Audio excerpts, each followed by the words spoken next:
Hello guys! Hello Sagittarius! Welcome dito sa aking channel, Kapalaran 888. Alamin natin Sagittarius kung anong messages, vibration, gabay energy para sa lahat. General reading tayo. Rhodochrosite, nako, pareho ka ng Aries. Bakit ganon? Opal. Okay. So, kung makikita mo dito, panoorin mo Sagittarius yung Aries kasi baka makaresonate ka sa kanila. First card mo dito sa Rhodochrosite, second is Opal. So, dito naman sa Rhodochrosite, same with Aries, maging gentle ka daw sa sarili mo. Okay? Mahalin mo yung sarili mo, love yourself. Kasi marami kang pinagdaanan or marami kang pinagdadaanan sa ngayon. And kailangan mo ng oras para gumaling yung pinagdadaanan mo. And at the same time, maraming oras para makarecover ka sa kung ano man yan na pinagdadaanan mo sa buhay. Okay, next card natin is let yourself sparkle and shine. Okay, so dito sinasabi ng baraha sa'yo na hayaan mo ang sarili mo na mag-shine. Okay? You are guided to be bold and show your bigger than life side to the world. Diba? Show the world the real Sagittarius. Diba? Marami kang pinagdaanan sa buhay, but hindi yun hadlang para hindi mo maipakita sa mundo kung gaano ka kagaling, kung gaano ka katalino, kung gaano ka kadiskarte sa buhay. Show the world kung ano yung kaya mong mai-contribute dito sa mundo. And be gentle sa sarili natin. Huwag mong abusuin yung sarili mo. Mahalin mo yung sarili mo. Umiwas sa bisyo. Sagittarius, yung Sagittarius mahilig sa inom, sa sigarilyo, or kanumaman. Iwasan mo yan. Kita mo? Sagittarius, ang ganda ng 2 cards na to Kasi sinasabi sa'yo, number 2 na may balanse. Ihanda mo daw yung magbagahe mo. Government papers, documents. Kasi may papasok na pera sa buhay mo. Parang magta-travel ka, lilipat ka ng bahay, may bagong trabaho na i-offer sa'yo.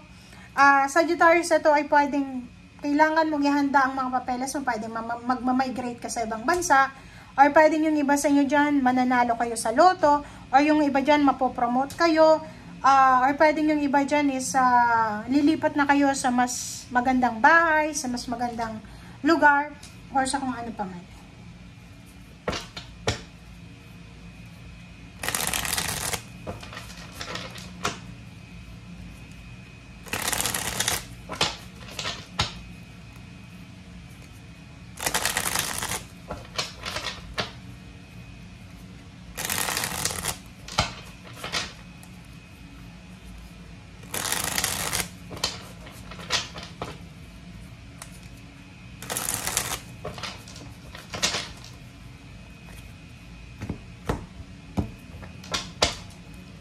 Okay.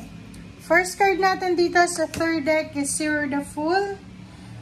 Nakikita ko sa'yo dito, Sagittarius, na mayroong ina-offer sa'yo ang universe na posibleng pagkakataon. So, ang pagkakataon na to is pwedeng makalipat ka ng ibang bansa, makapagsimula ng bagong buhay, makapagsimula ng bagong negosyo, makapagsimulang makarecover sa nawala sa'yo or anything. Yung Zero the Fool na to, sinasabi na medyo risky kasi pwedeng hindi ka sigurado, but nakikita ko sa'yo dito hindi ka masyadong interesado, which is hindi yun maganda. So makinig ka sa sinasabi ng iyong intuition. Kung ano man tong mga bagay-bagay sa mundo na papasok sa buhay mo, i-welcome mo siya, okay? Kasi sayang to etong Zero the Fool na to is all about change, is all about new beginnings, transformation na hindi ka sigurado.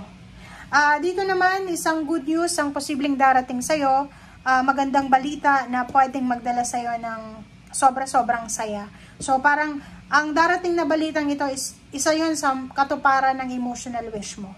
So, pwedeng wish nyo yun ng pamilya mo, pwedeng minamanifest ng pamilya mo na makalipat kayo ng bansa, ng lugar, ng trabaho, ng business. Okay? Okay. Ten of Swords, nakikita ko sa'yo dito sa last 2 weeks ng March. If ever man, ang dami-dami mong obligasyon, nagmumultitask ka, posibleng matapos mo siya. So, by the end of the month ng March, nakikita ko sa'yo dito na magpapahinga ka, magse-celebrate ka, makakaramdam ka ng excitement, ng saya, kasi tapos na yung obligations mo. Okay? 7 of Cups. Okay. So, doon naman sa mga Sagittarius na posibleng naghahanap or naghihintay, nakikita ko sa'yo dito may paparating sa'yo. So, halimbawa, sa usaping relationship to, if you're single or in a relationship ka tapos gustong bumalik sa'yo ng ex mo, 7 of Cups, sinasabi ng baraha, kailangan mo mag-isip ng mabuti. Pag-isipan mo ng mabuti kasi pag hindi mo pinag-isipan, hindi mo hinanap yung liwanag, hindi ka mag-meditate, hindi ka mag-reflect, pwedeng masira ka dito pwedeng tower to, bumagsak yung tower mo, diba? So, kawawa ka niyan. Okay? So, dito sinasabi ng baraha, kung may gusto makipagbalikan sa'yo, relationship man, trabaho, gusto kang ipasok ulit sa company, hermit, mag-isip, pag-isipan, mag-reflect, mag-meditate, maghintay, para hindi ka magsisi sa bandang huli. Nako, mag-iingat ka. Mag-iingat ka, lalo doon sa makakatanggap ng mga payouts, payments, or yung pera, parang ganon. Kasi pwede kayong manakawan. Yung iba naman sa inyo, if ever may mga hawak kayong dokumento, importanteng bagay, huwag kakalimutan yung i-safety nyo yan. Kasi mabilis to unexpected siya na, unexpected na magnanakaw, unexpected na scammer ang posibleng mamemet mo. Okay?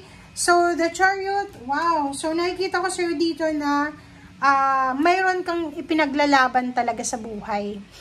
Parang nakikita ko yung Sagittarius na to na talagang gagawin niya. So, this last 2 weeks of March, talagang last, na lang to last hirit siguro. So, halimbawa, na-denied ka sa visa, talagang susubukan mo pa ulit. Kasi, hindi ka pumapayag, Hindi ka papayag na ma-denied ka, hindi ka papayag na hindi mo makuha talaga yung Chariot na to. So, nakikita ko sa'yo dito, ready, determinado, sobrang sipag, sobrang motivated na Sagittarius ang nakikita natin para sa progress. Parang sobra kang workaholic, sobrang sipag na Sagittarius to. Diba? Kaya lumabas pala to. Sinasabi sa'yo ng baraha na kahit sabihin natin na kailangan nating magsipag, kailangan natin ng ganito, ganyan, make sure na may time ka pa rin para sa sarili mo, para makapagpahinga. So, yun.